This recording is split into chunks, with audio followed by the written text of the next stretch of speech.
Hi Sparkles, welcome back to Intuitive Wisdom. This is episode 198, and today I'm joined by the incredible Natasha Price. She's a lawyer by day and a gifted spiritual guide by night. Her work is about reading the threads of energy, seeing and hearing the stories they hold, and helping people open to their own expansion. She's the author of 2 books, Freedom of the Soul, a proactive workbook for anyone ready to step onto their spiritual path, and a new work of fiction inspired by her own journey. In this episode, Natasha shares her daily practices for strengthening your spiritual muscle, the role of intention in clearing and cleaning your energy, and the power of surrender with her favorite daily affirmation. Here we go. Welcome to Intuitive Wisdom, a space where insight meets energy and intuition leads the way. I'm Kay Margaret Solorio, author, Angel Reiki Master, biotech graduate, and a guide for those seeking alignment in their home and life. Whether you're navigating change, clearing emotional clutter, or simply craving clarity, Intuitive Wisdom invites you to slow down, tune in, and rise into your authentic self. New episodes weekly. Come home to your own knowing.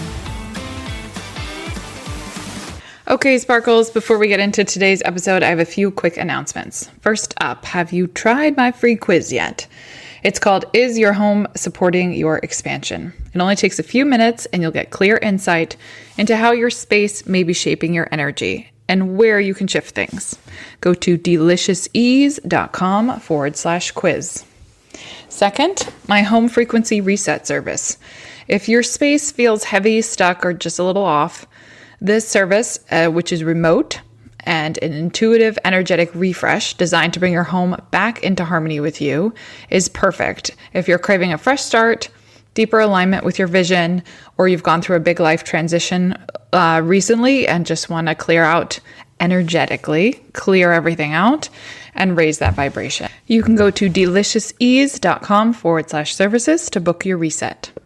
Third, my book, Make Ease Your Vibe, is now available on Amazon in both paperback and Kindle versions. It's packed with practical strategies for shifting your energy, managing your time, and raising your daily vibe.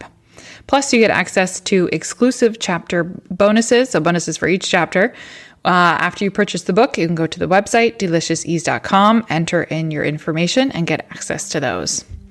And last but not least, I am now a teacher on Insight Timer. I'm so excited to share this with you. You can find my guided meditations and energy resets and intuitive tools on the free app called Insight Timer. It's an amazing space with millions of listeners worldwide, and right now all my tracks are free to listen to. So be sure to look for me and follow me on Insight Timer. All right, those are announcements for today. Now on to the fabulous conversation with Natasha. Hello, Natasha. Welcome again. Thank you so much for joining me today. How are you? I'm good, thank you. And thank you so much for having me on the podcast. Yeah, gladly. I'm excited. As you may know, on this podcast, I like to explore the magic that happens when you learn to hear and trust your own intuitive wisdom. So I was curious for you, what is one of the greatest insights you've received from your intuitive wisdom and acted on? I use my intuition all the time. So there's quite a few. But I think one of the most life-changing was the pull or the situation that came about that made me interested in past life regression, because it was a bit of a strange sort of chain of events. And I ended up training and doing a diploma in past life regression. And that has really changed me, a huge amount of healing, and gives me the opportunity to help other people. So I think that's probably one of my biggest. But I follow on my intuition all the time. I have a really favourite daily affirmation, which I say, I surrender to the Christ within and I am free. Nothing religious, the Christ being the subconscious. So I say that a lot, and then I just wait for the prompts to come up and, getting contact from somebody out of the blue and thinking, I was just thinking about that. And just going with it, really. Just like, yeah. I always think it's like little breadcrumbs, and you just you just follow along. But it never know. also is so easy to miss them because they are just little breadcrumbs. So I love that Yeah, reminder to just yeah, surrender or go with the flow, because yeah, then that really opens the door to be able to see the breadcrumbs and have some yeah. more fun. And you don't necessarily know where it's going to take you. You can't see the No. end result. No, walk by faith. Definitely, you have to Yeah, be yeah, trusting that it's actually going to work out better than you can imagine. And then it starts to get exactly. fun to Yeah, find those. That's a really good point, too. yeah. Well, I don't usually start off with someone's qualifications, but I was reading through your website and it's just wonderfully impressive, all of the different certifications and skill sets you've put together. So I was curious what drives you to continually add to your skill set? Did these opportunities kind of come across your path, or did you go seek them out? And I was also, while I'm asking too many questions at the same time, is there anything That's all you're right. currently working on that excites you? Well, I have a thirst for knowledge, basically. I always think I'm Yeah. a bit of a sponge. And at the beginning, the thing that set me off on my spiritual path, I had an experience in my first ever Reiki session, which was really weird. Well, it was weird to me at the time, but it didn't frighten me. It First, just when you made were me, receiving, or you were giving? yes, Receiving. yes. I went along to a Reiki session, never heard the word before, didn't know what to expect, went along, and I had a very bizarre experience. And instead of frightening me, which I think it could have done, it just made me fascinated. The walls of my little life fell down, basically, and I was thinking, how have I got to this age and I didn't know this exists? You know, what is this? Where does it come from? How can we use it? And all these questions just made me fascinated. And that was the start of my path. And I've just, not with a view to giving sessions or having a business or anything like that, just because I was fascinated. And I, like we were talking about, you follow the breadcrumbs and all sorts of courses have come my way and I've got interested in things. And so, I've added to things. Um, at the moment, I am just starting a course about Yay. DNA activation. And the reason I have started this, the lady came onto my podcast, and years ago, I had a meditation and we were looking at our DNA. And there was what came into my head was a marker on my DNA. And I said, well, what's that? But nobody knew what it was or anything. Anyway, this lady came on the podcast and she was talking about the marks, the seals on your DNA. And I was like, wow, nobody in all the years since that experience has even talked about that or been able to explain what it was. So I'm doing her course on DNA activation because I just Oh, think wow. that's amazing that she It even is. knows what I'm talking about.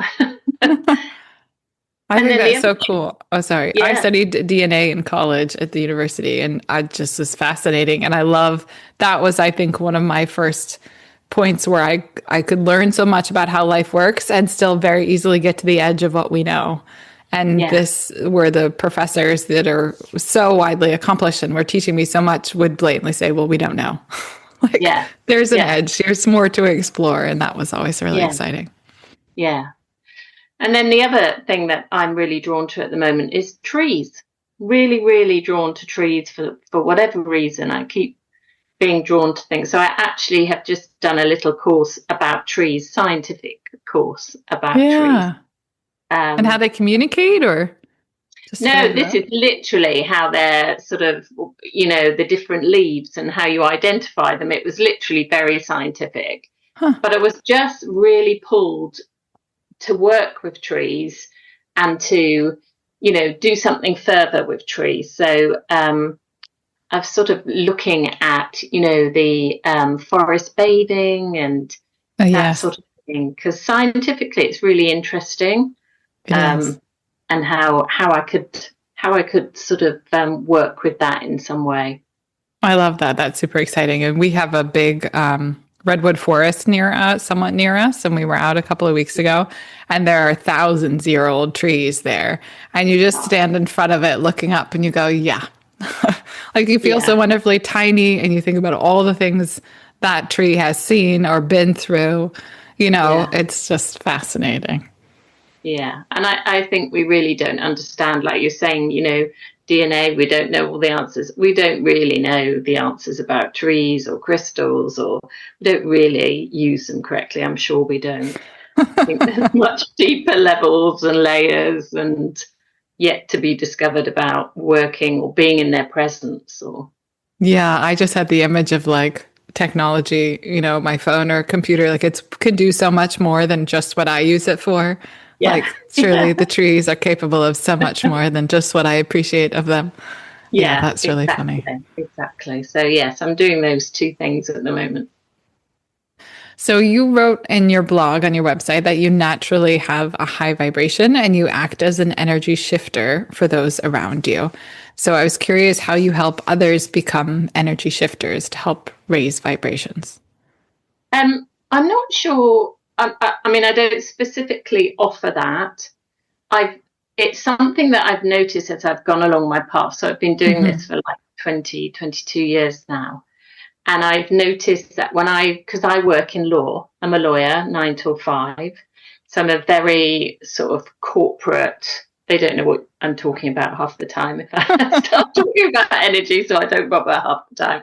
But um, I work with a lot, and I noticed that a lot of people would be not difficult with me, but would have their own issues and it became a bit of a worry. I'd have all these secretaries that went off sick and I'm not difficult to work with. I tell everybody I'm not.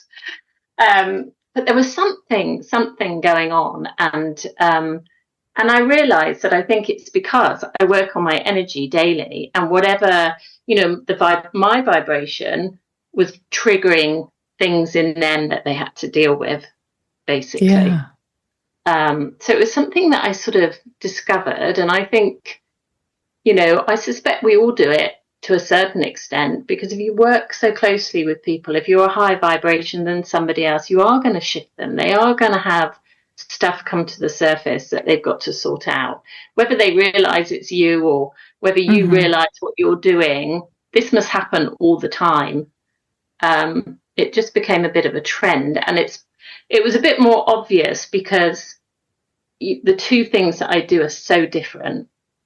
So it just started to become a little more obvious, and I was really worried about it at one point. I thought, oh no, I'm really sort of causing these people to shift when perhaps they don't want to shift. But I'm at peace with it now.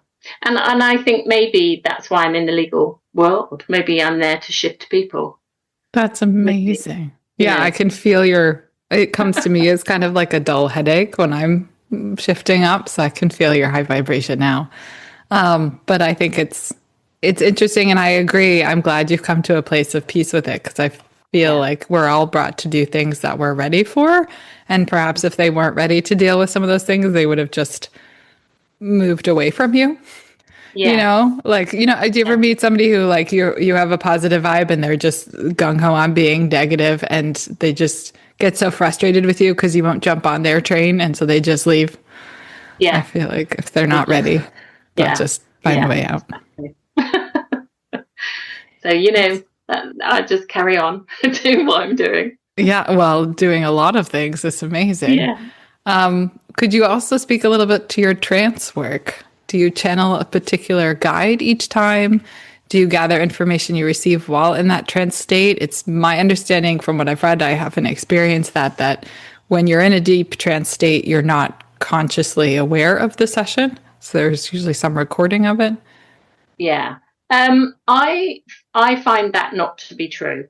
Oh, So with my experience of past life regression, I actually don't like the word trance oh, because okay. it makes you think you don't know what you're doing, you can't Yeah. remember anything, and that's not the case. You are actually in a very heightened state of Okay. information collecting. So when you have a past life regression, you are seeing things. I'm very visual, so I see a lot, but you can hear, you can just know, you can sense things, and you sort of weave all these threads of energy sources into a picture, into a story of that past life. But once you've had the past life, you don't forget. In fact, all of the sessions I've had are very clear memories. It's almost like they're heightened more than anything else. So for me, any work that I do in past life, you're very aware of it, and you can come out of it at any time you like, sort of thing. I have lots of guides over the years. I don't channel one particular guide or get information from one particular guide. They change and they shift constantly. At the moment, I have a very strange guide. This might sound really weird, but I went into a very deep meditation, and this guide came to me, a new one, and I couldn't quite figure her out. She didn't quite look right, and I thought, well, that's just me not seeing it right, not sensing her right. And then she gave me something, and she said it's a cicada. Now it's a little insect, and we don't have them in the UK. So I got this word, and I'd never heard it before. I hadn't got a clue what I think that's how you say it, cicada is. But I looked it up, and then I realised that's what she was. And that's why I was thinking, oh, she's not quite right here. She doesn't look quite right. So I don't know what that's about. Forgive me. So she's a cicada? Yeah. So that's quite strange. And I don't really know why she's come to me. But I just go with the flow. If she comes to me, and I channel information from her, and I go and talk to her, and then, maybe she'll go and somebody else will come. But I don't seem to have one guide that stays for years and years and years. I probably do have somebody who's there. Gatekeeper. Yeah. But what I have found really interesting, and I've realised by doing past life regression, that quite a few of my guides are my friends now, but in their incarnations from past lives. So that was really strange. So a lot of my female friends I've been with before in other lives, and they are now my guides. So that was a really fascinating realization when I worked that one out. So yeah, lots of guides, they come and go. I don't always understand why they're here, or why they're there to support me, or what we're specifically doing, but maybe the cicada is why I'm drawn to trees at the moment as well. So now I'm curious. I want to look up if there was a goddess or a princess that was associated with cicada. That's so exciting. And I can't thank you enough for being so open, because it is quite different worlds that you work in, from what feels like more rigid lines of law to then being open and willing to trust and go with the flow. I mean, I'm sure both help each other, but I think it's really interesting, and you do such a wonderful job of clearly articulating it. Thank you. Could you have published fiction and nonfiction? Can you tell us about your books? Yeah. So my first book is Freedom of the Soul, and it was basically it's basically all the ideas and concepts that sort of started me off. But it's like a proactive workbook. So at the end of each chapter, there's a meditation, and there's an exercise, and perhaps a concept to journal about. And I wanted to help people for me, everything in this created this really strong structure and foundation as I sort of went along my path and gained knowledge. And I wanted people to sort of experience things and find their own path. So maybe somebody will get to chapter 3 and go off on a tangent, and that's fabulous. That's what it's about, because we're all unique, so we'll have very unique pathways. So that's what it's about, and it's really just helping people, build on their knowledge, experience, find their own spiritual path. When And then my you, sorry sorry, if I could interrupt. I'm curious more about your meditations. You mentioned that you include a little meditation at the end of each chapter, yeah.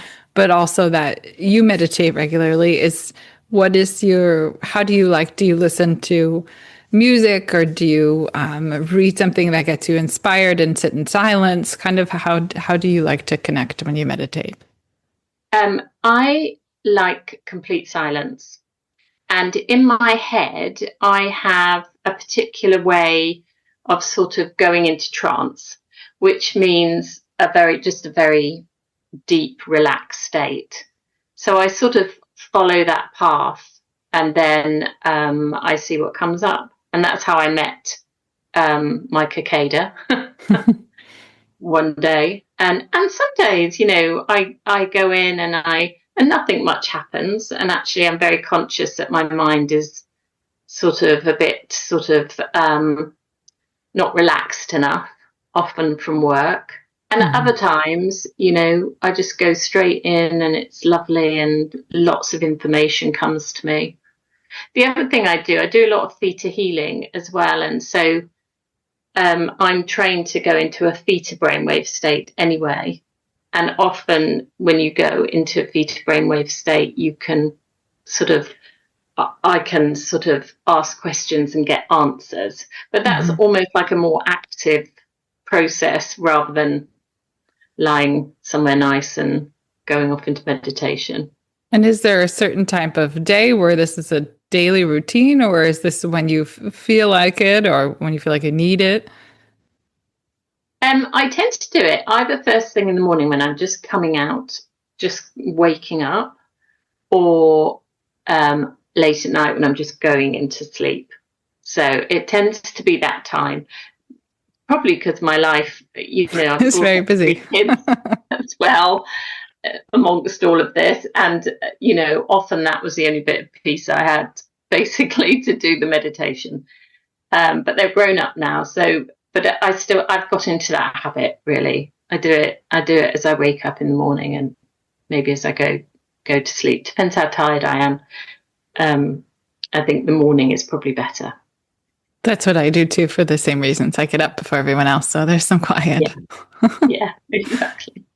All right, I interrupted. You were going to tell us about your other book as well. No problem. And the second book has only just recently come out. It was December of 2024, and it's called The Red Magus or Magus, and it's a novel. It's my first novel. So the main theme of the book is the main character goes to past life regression sessions. And Mm-hmm. she sees a past life which really frightens her, and she begins to think it's starting to play out in her current life. So I had a lot of fun weaving lots of spiritual ideas and concepts into the story. So, there's crystals and there's essential oils, and one of the characters reads the tea leaves, and all sorts of things. And then she also meets this character, the Red Magus, in one of the past life regression sessions, and she begins to believe that this character is sending her a warning as well across sort of time and space. And this character is, she's called Hine, and she's a priestess, basically, of, ancient times. So she's very much, she would help people be born, she would help people pass over. She was, in her tribe, she helped healing and all sorts of things. So I had a lot of fun writing it. It sounds very exciting. Yeah, thank you. Yeah. Well, is there anything else you would like to add to our conversation today? I think I'm really passionate about energy management. I think it's so important looking after your energy field and cleaning it and clearing it just like you would clean your teeth or take supplements or watch what food you eat. It is part and parcel of our whole holistic health. And if we're not clearing and cleaning our energy, then we're missing a massive piece of the puzzle. So I really promote getting a daily routine, just something really simple to start people off. But because it's not a quick fix, energy healing, it's it's a muscle that has to be flexed, and we have to keep clearing and cleaning, and it's like a spiral. You go deeper and deeper and deeper. But Do you clear and clean through meditation?